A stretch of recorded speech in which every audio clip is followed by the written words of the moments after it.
Me to intro there, Ben? Oh, perfect. Hello, hello. Thank you for joining us again in another OWASP meetup.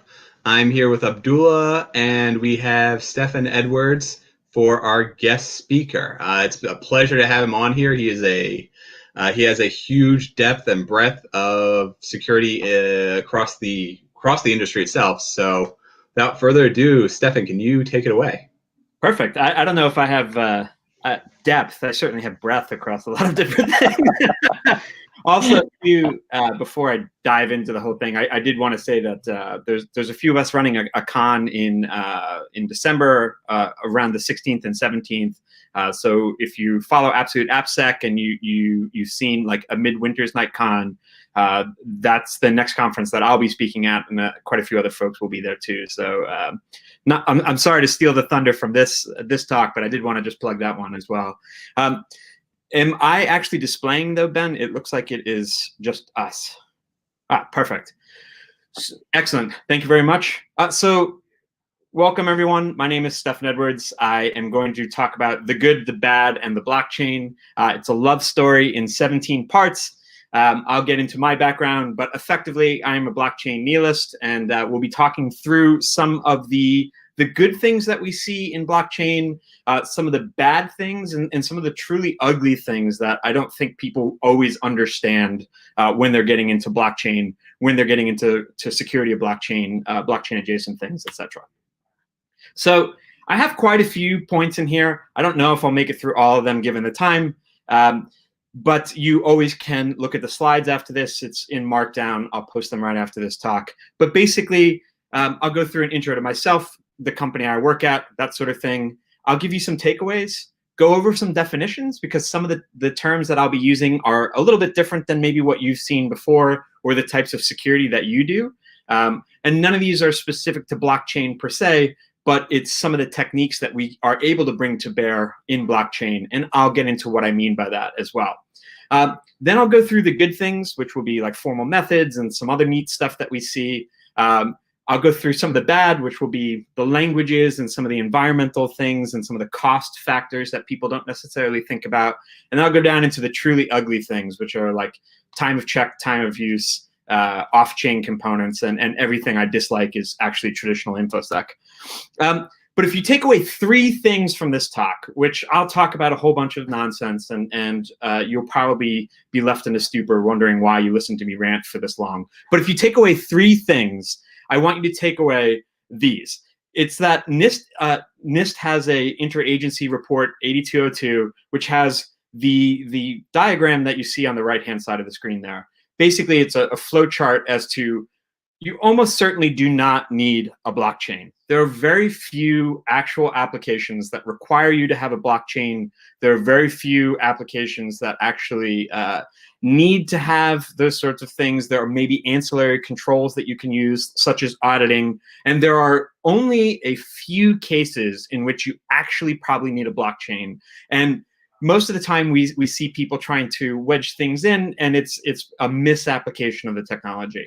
However, having said that, blockchain actually does get many things correct. And some of those things are actually better than what we see in traditional InfoSec. So I do, despite the fact that this talk will go through some of the bad things and some of the ugly things that we see in blockchain, I do want to also celebrate the things that blockchain is doing well and how it's actually moving the industry as a whole forward.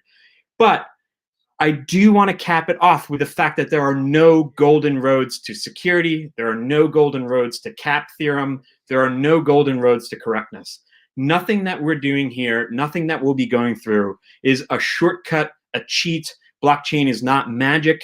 It is a bunch of mathematics and potentially nonsense that actually comes together to actually, build state. And we'll talk through what those things are. But nothing is a golden road.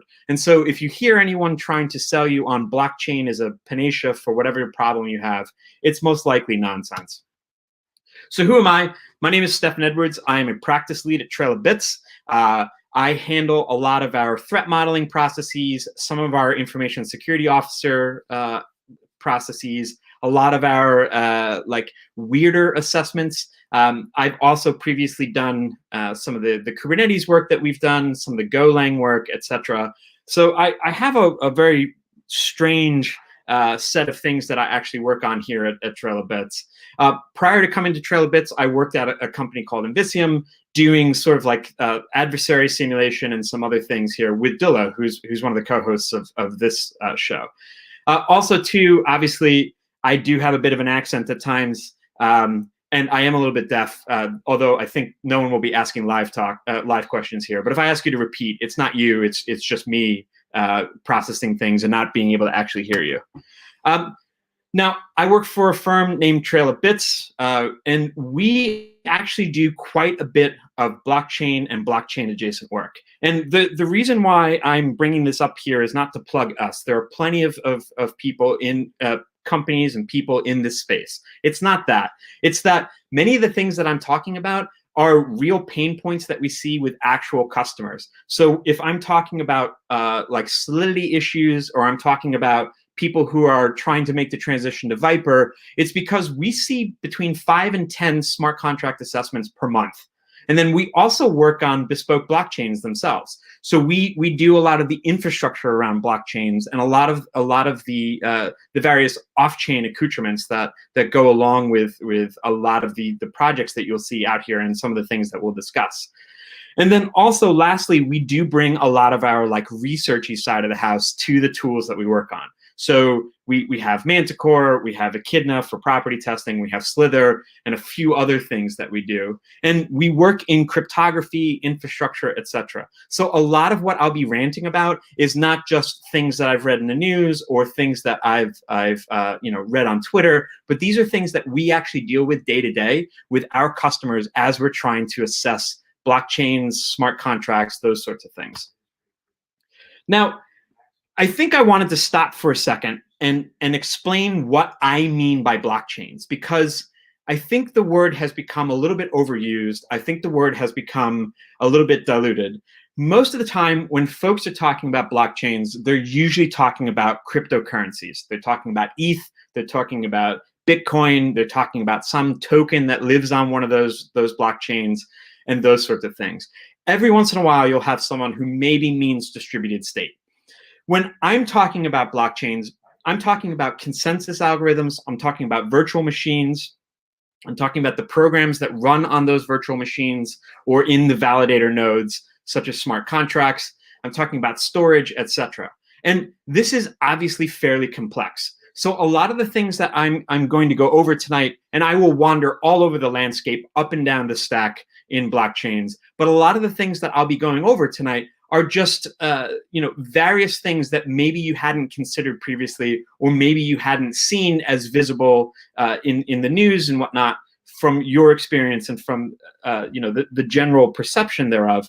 But a lot of the things that we see are actually at a very different level. We are not very often dealing with money per se, but most of our work focuses on the sort of guts that make up blockchains there. And indeed, attacks do actually occur at all levels of this stack. There was a recent attack in Geth where a small bug in how I believe they implemented EIP 211 actually caused a partial chain split. And they had to do some emergency releases in order to fix that and bring the chain back into consensus. I also linked to our report here on Pantheon just to talk about some of the things that we've seen at the network and wire level here. So very frequently when we're doing these sorts of assessments, blockchains very often have some sort of wire protocol or some sort of like serialization protocol that they've used to actually transfer state and whatnot. And we actually end up fuzzing those things and find all sorts of conditions that maybe they hadn't considered, or maybe were just new cases there. And it's a fairly interesting set of attacks and has nothing to do with smart contracts, virtual machines, any of the sorts of things that maybe people are more familiar with. And at the other end of the spectrum are just very simple bugs, right? You have contracts with 500 million, with $700 million, and they haven't necessarily been audited, or they were in the process of being audited, such as Yam Finance, and they lost this money, or it was locked up due to a single line. They forgot to add a division operation there to make sure that they were actually dividing by the base that they expected to. And so their total supply was actually locked up in a handful of operations. So the attacks that we'll be talking through will span all of these areas. I've selected some that I thought were a little more interesting or were a little more nihilistic in my ranty vein, but basically all up and down the stack of blockchain itself. And I think there's two real things that we need to talk about before we get into this. Blockchain, what an actual blockchain is, some of the terms that surround blockchains themselves, and formal methods. At Trail of Bits, we do obviously do security, and several of the other folks who work in the blockchain community work in formal methods or work in more advanced types of methodology and techniques around how they approach program analysis. And it's not necessarily the most common technique, especially if you're in traditional InfoSec or you're working in, you're working as a programmer, you're working in tools every day. So I thought we'd define those sorts of things and then define, obviously, lots of things around blockchains themselves. So when I say blockchain, I basically mean some consensus algorithm with some storage system, with some validation system, and then often some sort of like virtual machine, wire protocol, et cetera, associated with it. But at its core, the thing that we're actually worried about is the consensus algorithm, how we store things, and how we validate things. So at the base of it all, blockchains are really just replicated state machines. There's some sort of mechanism that understands the current node's state, and then it attempts to broadcast that state to other systems out there. And it does so by a various different means. There's Byzantine fault tolerance. There's the sort of proof of work that we've all probably heard about that Ethereum uses and is attempting to move away from, that Bitcoin uses, and quite a few other blockchains. But then there are other mechanisms that folks use as well. So there's proof of stake, which is basically, I have this much stake, I have this much money that I'm willing to hedge on this calculation. And there's obviously a little bit more complexity to it. And then there's also proof of authority, which is like, dude, you totally understand, you know me, I'm totally good for this money. But basically, what we need to do is we need to say, this is how I view the world. This is where I think the world came from. And now I need to socialize that to all of my peers. So no matter which consensus algorithm we're using or which permission system we're using, we basically need some simple mechanism by which we actually relay this to all of our peers within the same cluster itself. So at its core, a blockchain is actually just something very simple. We'll build one right here. We need some function H. H can be fairly complex. It can be like an iterated SHA-256. It can be some iterated bcrypt. It can be some sort of very complicated system, or it can be fairly simple. It depends on the security properties. But for our purposes, we just need some H. Doesn't matter what this hash function is. And we need some key K. Wow. And then all we really need to do is take the hash, like basically an HMAC of that key and some data, and gain a unique value. Now, there's obviously some complexity. If you're familiar with blockchains, we do this until we get to certain constraints, like with proof of work. Maybe you have a padding of all zeros at the beginning of your unique value. But basically, you're doing some calculations, you're deriving it over data, and then you just repeat this over all of the new data that you receive. So we might have a genesis block, which we see up here. So we have H, we have K, our key, and then we have data 0. That's our genesis block. That's where we start from. And then the next block that we actually produce is just H of K of data 1 plus the result of data 0, and so on and so forth. So by the time we get down to our third block, we've actually applied H multiple different times, and we know the value of all of the previous nodes here, and they are included in the current block itself. Now, we're actually satisfying some of the properties here that we laid out, right? Our consensus algorithm is effectively proof of authority plus sole source. So this is similar to how things like linked timestamping or the certificate revocation list work. It's basically published by a known source. It's signed by some key that only they control. And you basically assume that they have authority over this. and that is our consensus algorithm. It's not fairly complex, but it is one that we can use here as well. And indeed, our storage system for this is just a simple linked list of nodes. We have a linked list that points to the current head, and then the entire trail of it includes the hash of the current value plus the previous values that we've seen in the list itself. And then lastly, our last item that we have to satisfy is validation. So it's fairly easy to check. In my system, maybe I'm just HMACing with a key that I know. Maybe I'm signing with something so that I don't have to broadcast my key and then anyone can tamper with it. But basically, we just validate that I produced that value itself and that I had ownership of the key as I produced that value. Now, why do we actually care about this, right? Well, it comes down to the fact that when we have this sort of validation mechanism, I have done the work, I have shown that I have ownership of the key. It actually comes when someone attempts to insert a new value into the chain. So let's say here we have an attacker who's trying to use their key, attacker K, and then we can actually see in our system, in this logi chain that we're working on, this is not the key that we expected. This is not an authority that we trusted when we were constructing our blockchain, and therefore it is not a valid block. And we actually go with this block over here on the left-hand side. So our blockchain, obviously fairly simple, but actually does satisfy the needs that we have of a very simple, basically validation system that we need here to produce blocks. So these concepts themselves are actually quite old. Most blockchains use what are called Merkle trees or hash trees in a Merkle style. They're from 1979 when I believe Ralph Merkle was working on these sorts of things. And some blockchains do use AVL trees, which are of a similar vintage that had been Merkleized as part of their data structures.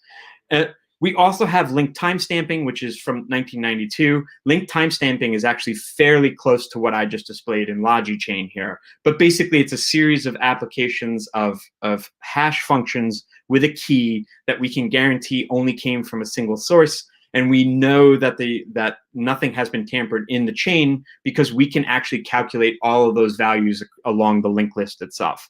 And then obviously, there's also direct acyclical graphs, which are from the late 1950s. But basically, all we have to do for a very simple blockchain is hash some stuff or sign some stuff and then socialize it via some mechanism. There's not really all that much complexity with these things. And anyone who claims that there's all sorts of magic going on here maybe doesn't necessarily, or maybe is trying to send you in a different direction than what you should be looking at, which is just, it's a bunch of math that is applied in order, and then we basically distribute it to our peers. So why do we actually do this, right? We are looking for multiple parties who are maybe mutually mistrustful to calculate some value. So in this system, we have like Alice who's saying the value is 3, Bob who's saying the value is 3, and Mallory is saying the value is 7. So now we have to come to some sort of consensus of what the actual value should be. And if you're familiar with blockchains, you probably could see that this is most likely vulnerable to a 33% attack here. So we maybe have some other consensus mechanism that requires 66%, such as the way that Tendermint works for certain operations. But basically, we're trying to have multiple parties, any one of which may be malicious, maybe incorrect, maybe out of date, out of sync, etc., to calculate values and then come up with what that value actually should be. Now, we obviously here have 2 nodes that are saying that the value is 3, so therefore our consensus algorithm is going to adopt that value, and we're going to ignore the chain split that Mallory is attempting there by saying the value is 7. So the concepts in blockchain themselves are fairly simple. Where this talk might get a little hairy is we actually are also going to introduce formal methods. Now, a lot of the things that we talk about in blockchain, in a lot of the tools that we work in, are actually fairly digestible, and you may have seen them in college, or you may have seen them in books on static analysis, but blockchain has actually made them fairly accessible to most people. So For example, Manticore itself is a symbolic executor, and it does symbolic execution, which is a large range of techniques that basically explore state space of a program. They come up with some constraints. They do a whole bunch of path exploration and basically check the actual space of a program itself to see where a program would execute under which conditions. And then we have all sorts of other program analysis techniques, such as property testing, such as fuzzing, such as bounded model checking, those sorts of things. But basically, all of these are very fancy concepts for trying to understand what our program is doing, when and where, and under what conditions. So this might sound very complex. It might sound like there's a lot of things that has to go into these things. And if you're familiar with a lot of these techniques, it's very interesting because blockchain has another property of it. We roughly know when things will terminate.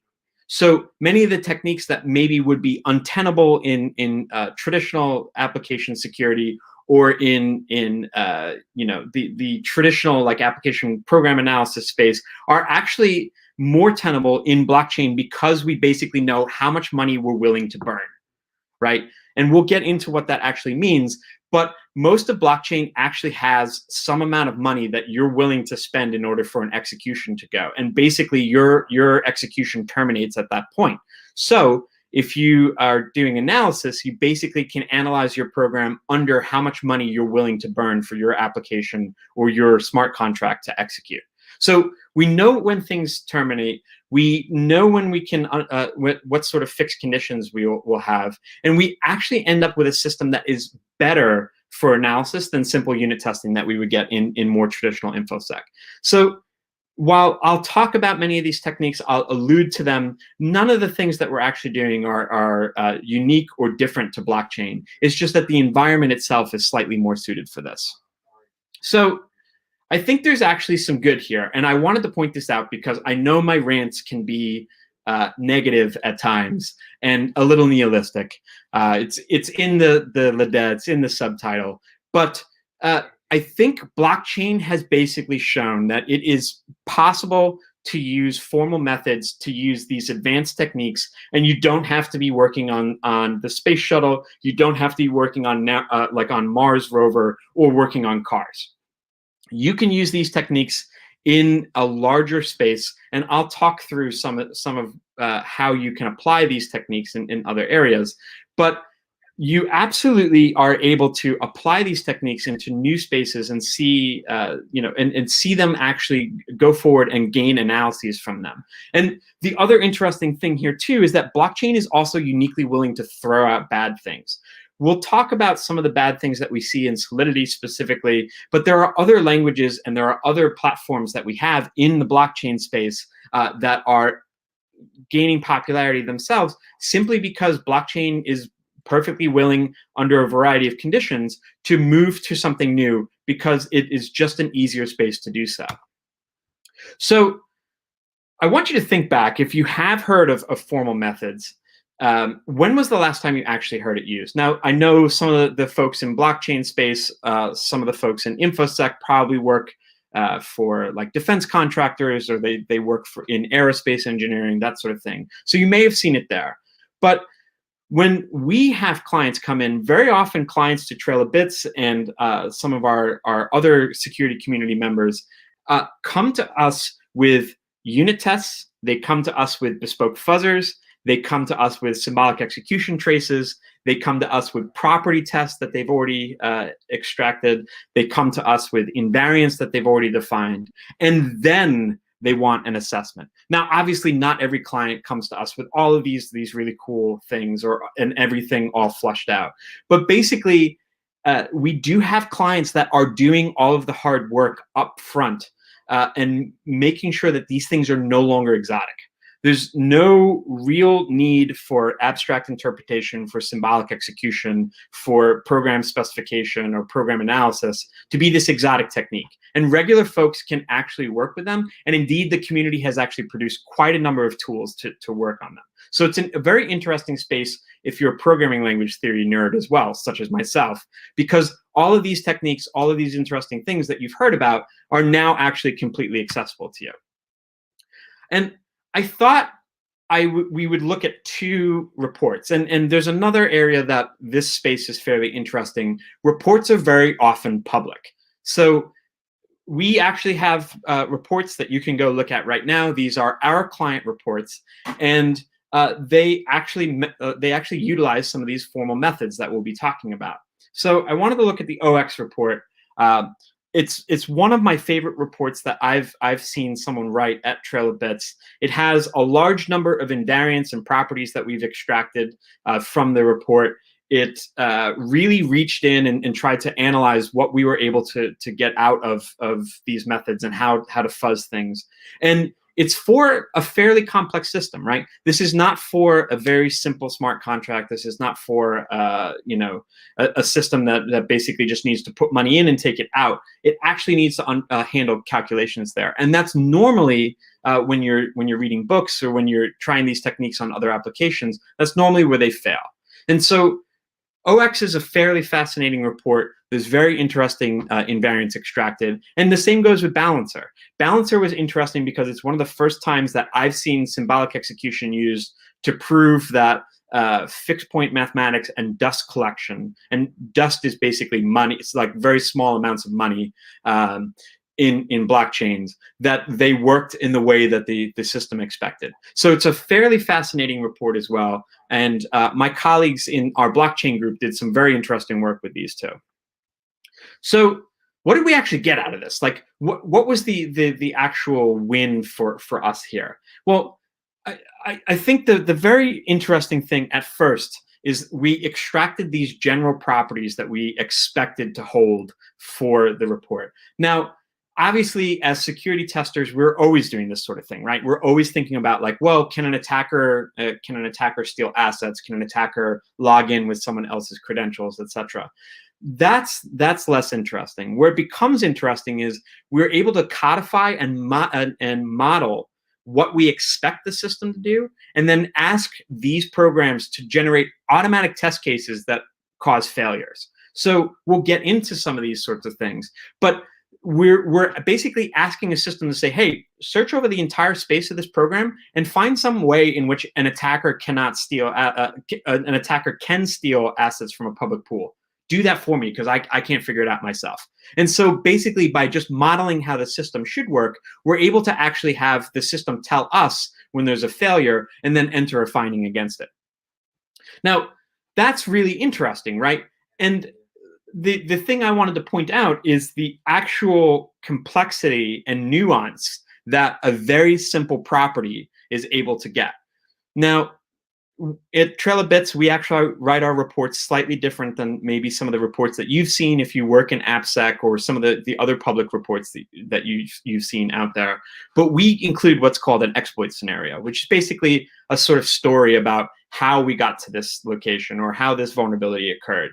But in this case, we're saying the exit fee has to be 0, your initial balance has to be this number, the initial supply pool has to be this enormous number, and then the attacker needs to call join pool and exit pool to burn this many tokens and pay one way of asset. And then the attacker receives all assets remaining in the system. Now, think about this.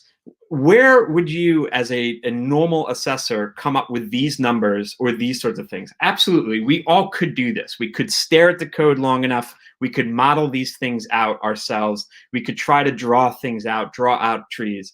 But where formal methods come in, especially when you can leverage them, is that it will find these sorts of test cases for you without you actually having to dig in and find all of these conditions. You basically say, hey, I want this to hold. I want there always to be, an attacker is never able to drain a pool. And the system goes and says, actually, there is one way in which an attacker can do that. Now, this was via Echidna. It's a fuzzer. It's a property tester. But there are many different mechanisms by which you can do this. And these are the sorts of things that we're able to bring to bear in blockchain assessments that maybe other teams can start to use as well during their assessments. So I'm not trying to say that everything is rosy. We actually do have clients that have excellent models. They have all sorts of things that are pulled together, and then we still find blind spots. There's weaknesses in the model. They didn't necessarily consider some semantic edge case, whatever it was. But our clients still gain a ton of insight from this space. There's a lot of things that they can do now with formal methods that maybe they weren't able to previously. And what's even better is that there's a ton of innovation in this space going on right now. So there's quite a bit going on here at Trail of Bits, at consensus diligence, at runtime verification.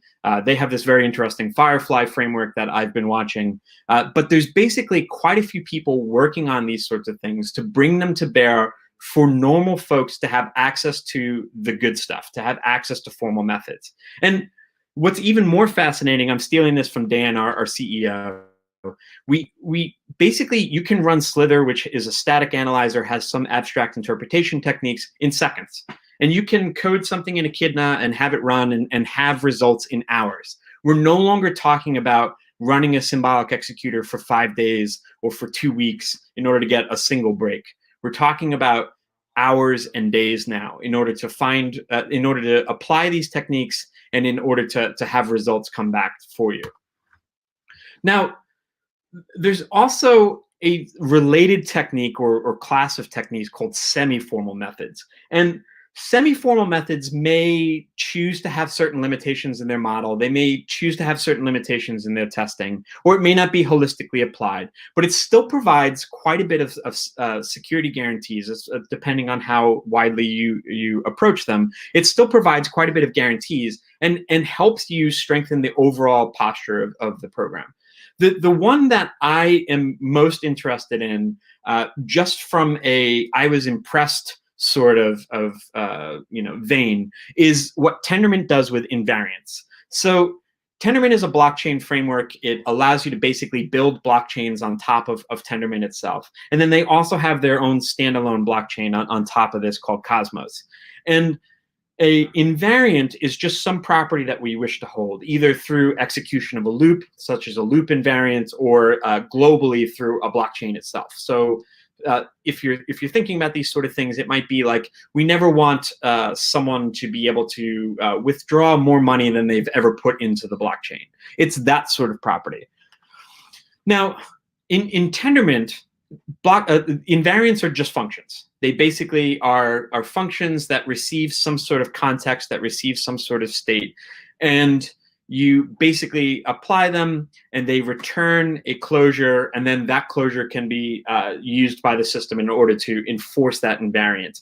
And there's all sorts of nuance to that. But at its core, we're literally looping over all of the accounts, and you can see it right here. I'm highlighting it. We're looping over all of the accounts. We're asking the account for its coins and checking that those coins are not negative. Now, if any of those are negative, we actually go through, add the address there, make a note of it, and then at the end we just say, hey, we've actually failed an invariant. There is an account with negative value there. It's fairly simple. So basically, all we really are doing at the heart of this invariant is making sure that every single account that we know about is actually positive in value there. Now, what do we as assessors get, right? Like, because obviously we're only in this for ourselves. What do we get for this, right? We now know when a client has invariants or they have other techniques in here, that there are a few good paths within the application. And we now know that those paths, maybe we check them for the robustness of that invariant, or we check them for other things. But we basically know that there's a good path there. Now, obviously, if there's a good path, the contrapositive to that is that there is likely a bad path. And we can start to focus on those paths that we see through the system that don't have an invariant applied to them.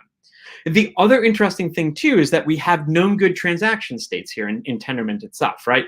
We basically know that if we get to this location, if we get past this location, that as far as the developer intended, this is a known good value. So now we no longer have that question like, oh, wait, should I be here? Is this wrong? Is this right? Etc. And we get basically much greater insight into tests because we're not sort of pinging the system one off. We're actually running things through. And if the invariants are placed correctly, all of the transactions will pass through them.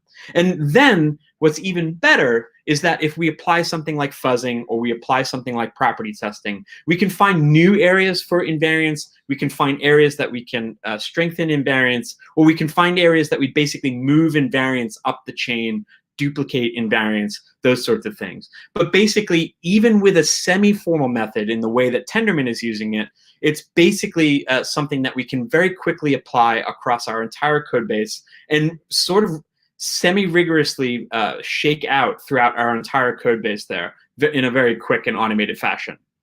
Now, if you're paying attention and you looked at that code, you may think that's just an assert. And I agree, asserts are very close to invariance. There's some slight semantic differences between those two, but they basically can be used for the same purpose.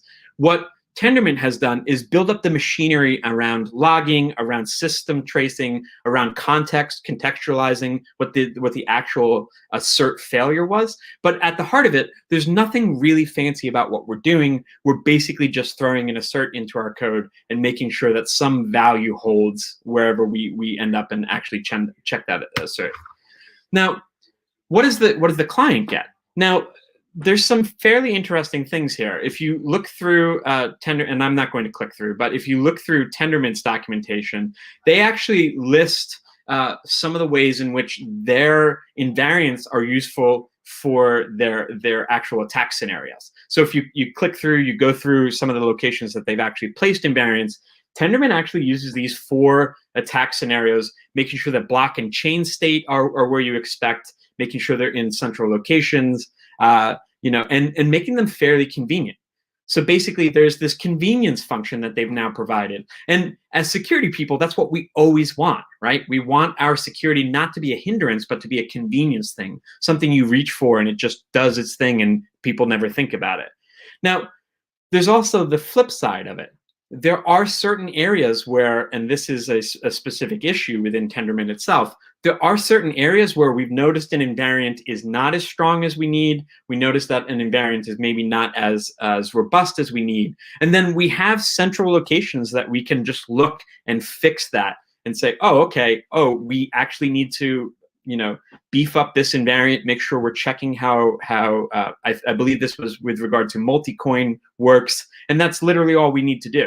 So it's an assert, yes, and it provides you with some sort of state check and contextualization, but it also makes the security checks and the properties that you expect to hold throughout your entire system from one centralized location. So it's a fairly fascinating concept, even from something that is not as rigorously defined as formal methods. Now, I also wanted to talk about Vyper. I think Vyper is a fairly fascinating language. It's something that's coming out here, and it's really a response to Solidity. And if we get to it, I don't know if we'll get to it, but you can look through it later as well. If you look through later parts of this talk, you'll see that Solidity has some warts. It's not a great language. There's lots of very odd design choices. And the thing that I usually like to say to clients and folks who take classes from me is that Solidity is basically all of the problems of C combined with all of the problems of JavaScript with none of the good parts of either one of them. Now, in a normal environment, think if you worked at a bank, think about if you worked in some other like financial services firm, or you even worked in a startup, you would basically be stuck. So if one of your founders decided that they were going to use some blub language and it was basically it was terrible and horrible and you were so much smarter than they were, you basically are stuck with these sorts of things. But blockchain is very willing to basically experiment with a new language. And there's a few reasons for this. Basically, smart contracts cannot be updated. There's ways around that. But smart contracts aren't updated directly themselves. So basically what you end up with is a situation where once you've released software, you're now free to change things. You're now free to try things up. And Vyper actually brings to the table several improvements over Solidity itself. So there's quite a few math issues in Solidity. There's quite a few security issues within Solidity itself.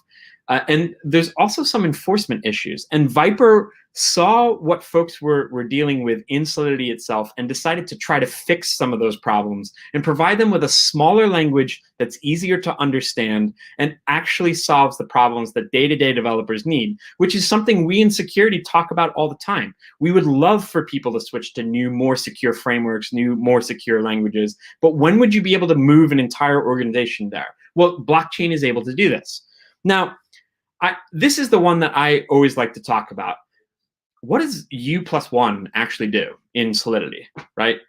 Now, if you're thinking about it and you're a little more familiar with Solidity, or you're familiar with probably some of the nonsense I was talking about with C, you probably are like, well, it's all nasal demons. I have no idea what it does. It's probably based on some crazy version of Solidity, and that's correct. Now, these are obviously very old examples that I used to use in classes, but these are some of my favorite language choices that have popped up in Solidity itself. So you basically have a uint, which is a 256-bit number, and you have some variable j, which is 2, and so you want to subtract those two. Now, in normal languages, you might wrap around. You might determine that the width is an integer here, right? We did not declare j to be a uint like I is. And so j might be an integer. You would upcast the entire calculation, and this would become maybe -1 or something there. Solidity actually determines that this is a uint 256 and gives you max -1. So you have this incredibly large number here. And if you're not thinking about this, if you're not paying, or Solidity used to, if you're not paying attention to these sorts of things, you end up in a situation where you basically very quickly can calculate something incredibly wrong. Another interesting one is this here.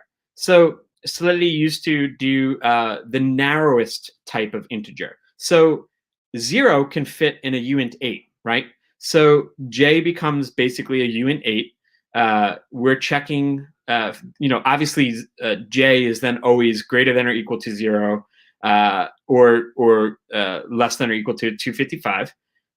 And 255 is always less than dead beef. So therefore, we basically get loop exhaustion. And if you're not used to this language, or you're not used to these sorts of things, you obviously can code yourself into a corner very quickly with Solidity itself. So Vyper took all of these things, they listened to what developers were running into, and they decided to take the common remediation.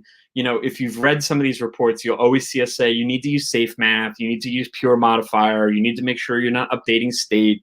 Depending on Solidity version, you need to do X, Y, and Z. Vyper took that feedback and packaged it into a smaller, safer language, and folks are actually using it. That's what's actually interesting. We have a new, smaller, safer language with built-in safe math, with built-in safety belts around the sorts of things that we care about, that people are actually using. And if you're familiar with Python, it's basically just Python. In fact, for a while there, if I recall correctly, Vyper just used the AST module from Python itself in order to read code because it was that close. And we've actually seen some very interesting projects here. We've seen folks who lift Solidity into Vyper, and then because Vyper is so close to Python, they just make some modifications, and now they have a Python model of the code that they're working on. So there's some very interesting things that you can do, but it's basically much closer and much safer than what you could maybe do in a traditional environment where you're basically stuck with whatever language choice you make when you first get into a project. The last good thing that I really wanted to praise is the community itself. The community is extremely, extremely open, and it's honestly quite ridiculous.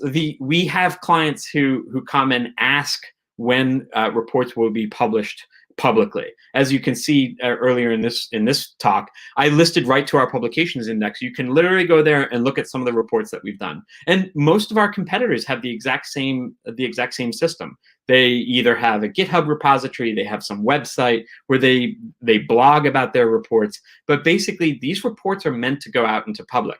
And because code is public, and because these systems are dealing with money, the blockchain community has actually gone out there and really tried to make these things as transparent as possible. Now, there are problems with this, of course, but there is a sort of transparency that you could not see in the traditional InfoSec space, and I really don't think that competitors would work together as well as we do in the blockchain space here. So I also linked to some of our resources and some of Consensus's resources, because these are the sorts of things that folks leverage across the board, across the community. Now, was the positive side. I think we can talk about the negative side. We'll probably get through Solidity and YUL. We might get through test environment. I might skip forward to costs because that will be the more shocking side. But let's talk about some of the bad things here. So like I said earlier, Solidity is interesting. So integers range from 8 to 256 bits. There's actually some subtlety to that as well. It includes modifiers, which if you're used to other languages such as Python, you might have heard as decorators, or Java as annotations, or .NET as attributes. But they may or may not be applied. There's some obvious, they fixed some of these things. There are some interesting fixes for it.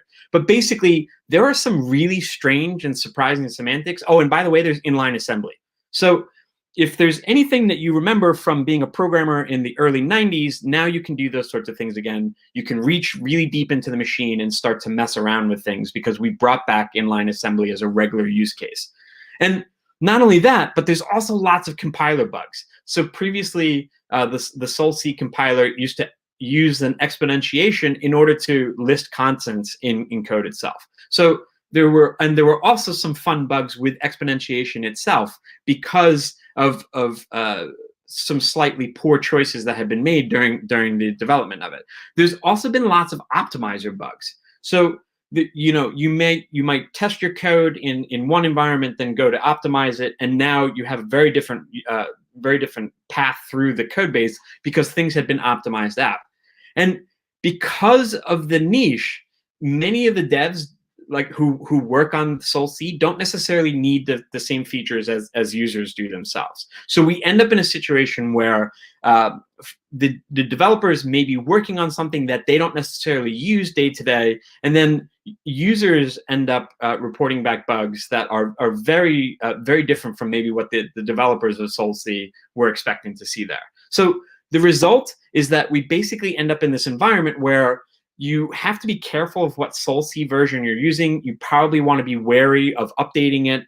You probably want to be wary of optimizing. And I'm not saying never update solc, of course, but it's a little bit more nuanced and a little bit more gentle than maybe you would normally expect from just updating a compiler.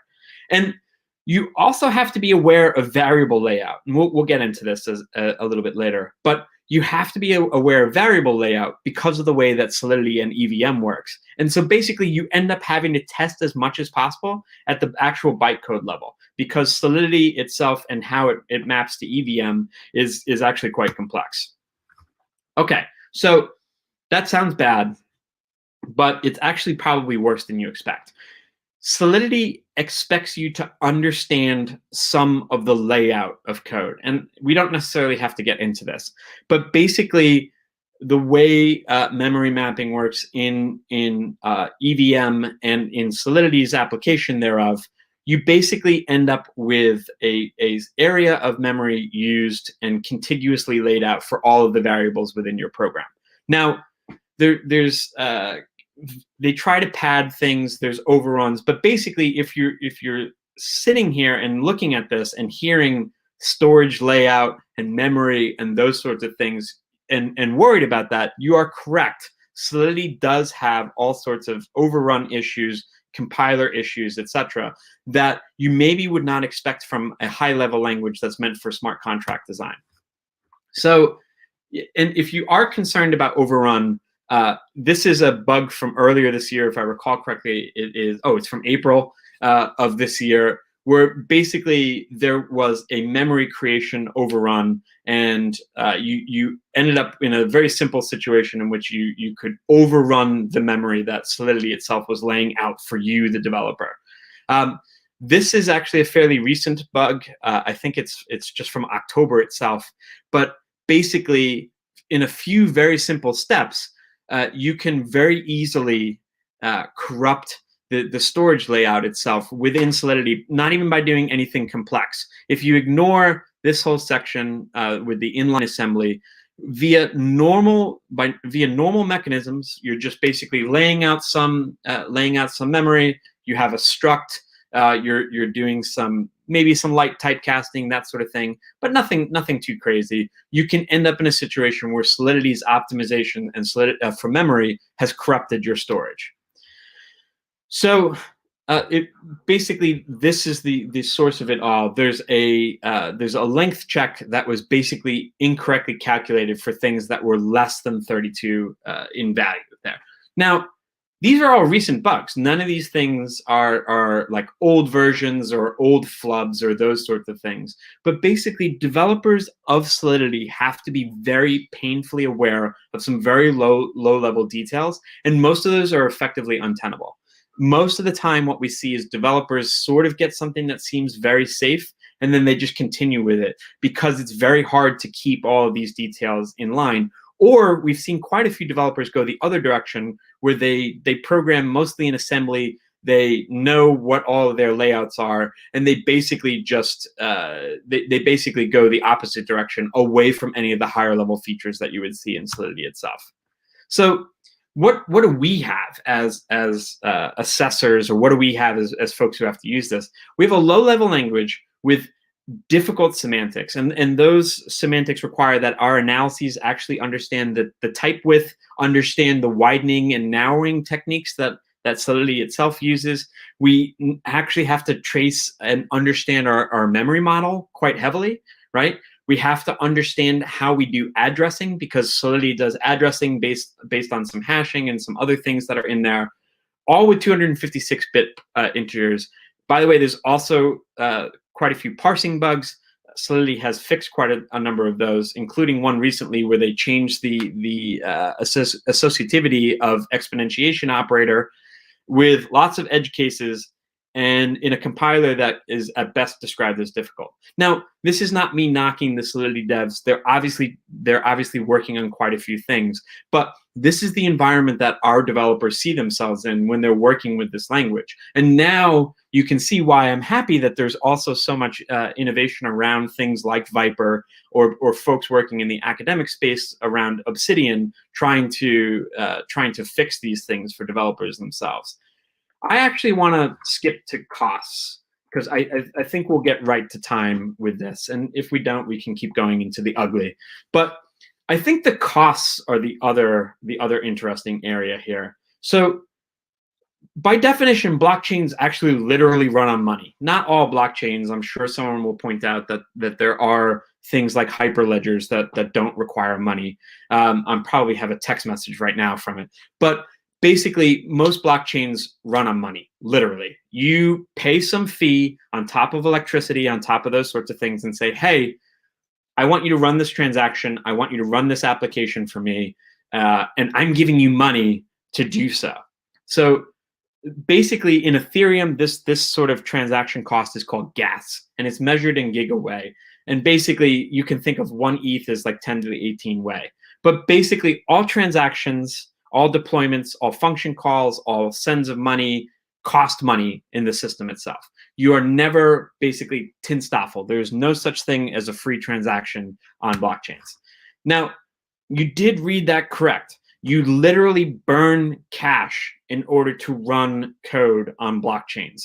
You actually say, here is money that I am willing to spend in order to deploy. Now, there are transaction limits, and we'll talk about those in a moment. But basically, you say, I'm willing to spend up to this much money. I'm willing to burn up to this much money in order to run things here. And that's how blockchains work. Now, how much is this money? How much of this is actually, are we actually spending?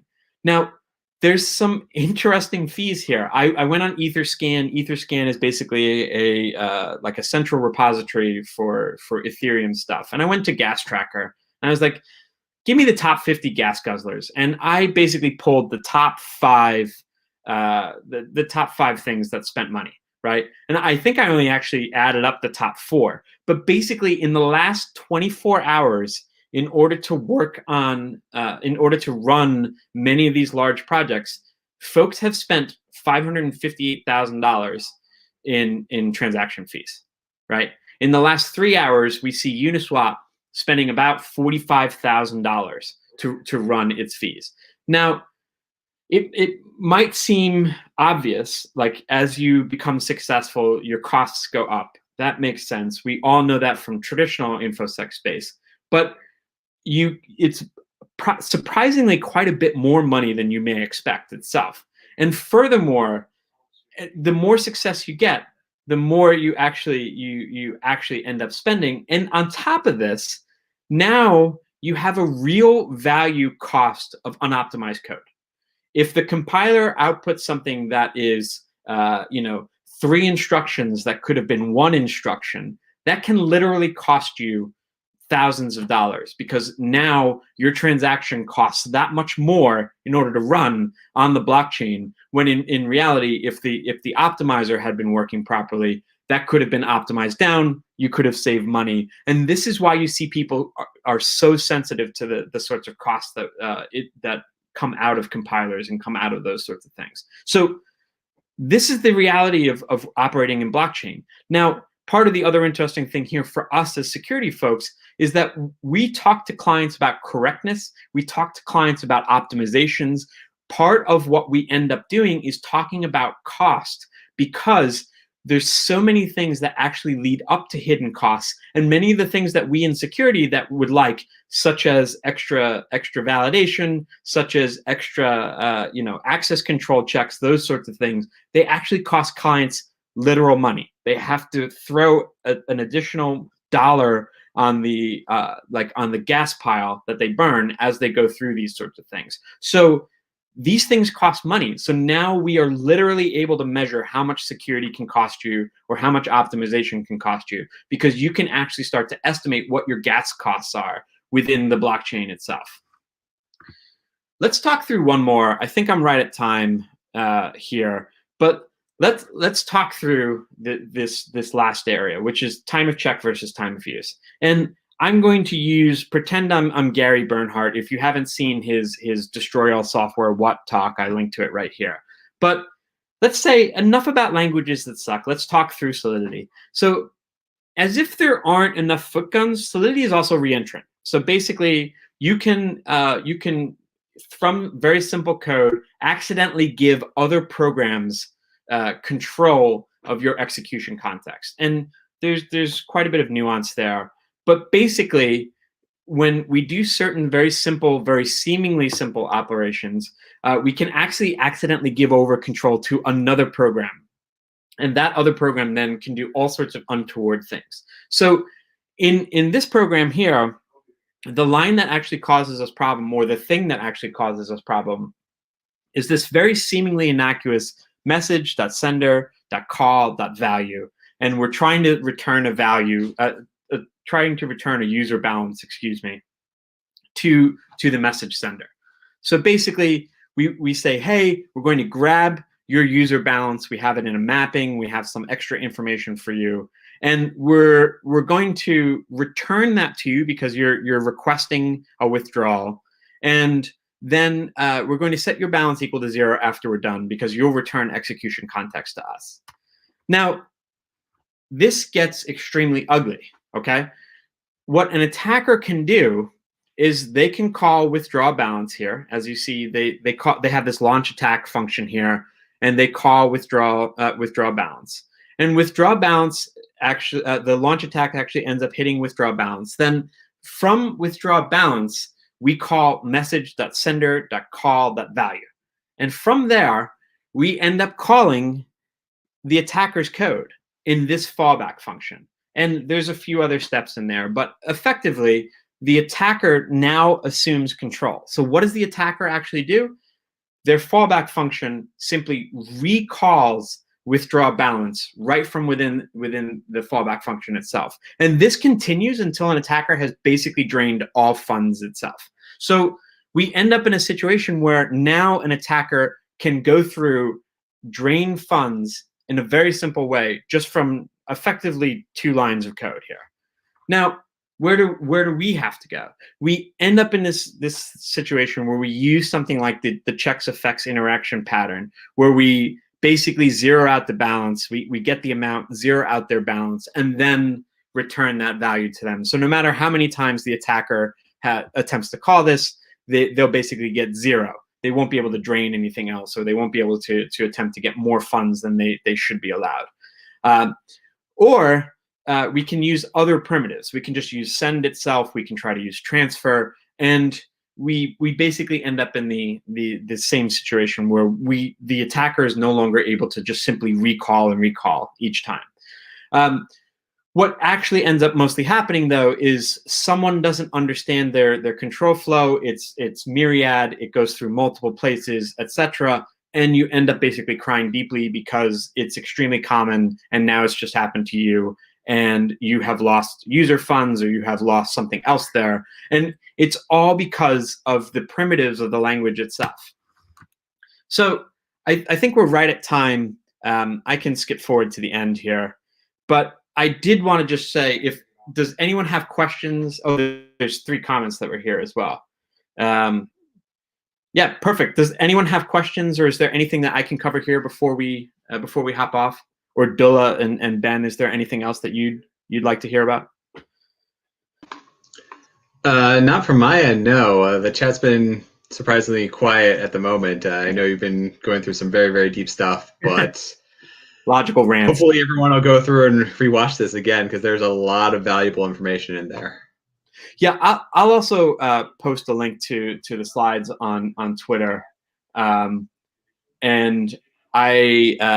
we can also post it in this message here. I don't know, Ben, if you'd like me to just send it in chat, and then you can post it. But yeah, absolutely. Yeah, there is quite a bit here. It's also something very different than quite a few folks probably work in. But it is obviously a very interesting space to see. So I've just sent my slides to Ben, and Ben will probably put them in the stream. I'll also post them on Twitter there. But yeah, thank you very much for having me, Ben.